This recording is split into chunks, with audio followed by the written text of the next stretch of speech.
확진자가 국내 발생 이래 가장 많이 나왔습니다. 확진자는 다음 주까지 늘어날 전망이지만 정부는 감당할 수 있고 위중증 환자 수는 안정적이라고 밝혔습니다.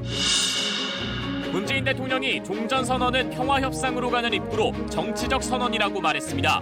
북한은 김여정 부부장 담화에서 종전선언이 흥미로운 제안이라면서도 대북 적대정책 철회를 선결 조건으로 제시했습니다.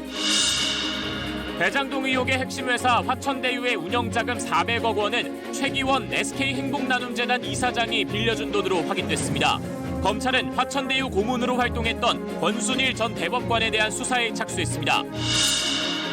20, 30대 청년층의 부채가 급증하고 있는데 전세자금 대출 비중이 가장 높았습니다.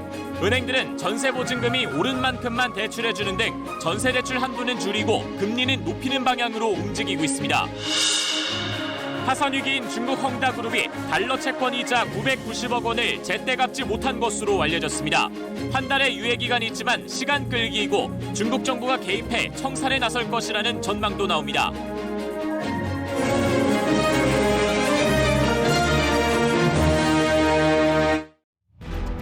확진 규모가 추석 연휴 직후 급증했습니다. 신규 확진이 2,400명을 넘기며 사상 최다인데 내일 더 늘어날 거는 정부의 예상입니다. 국정농단 사건 최서원 씨 변호를 맡았던 이경재 변호사도 화천대유 고문인 것으로 파악됐습니다. 박범계 법무장관은 화천대유의 소유자가 누구인지 특혜가 있었는지가 핵심 의혹이라고 밝혔습니다.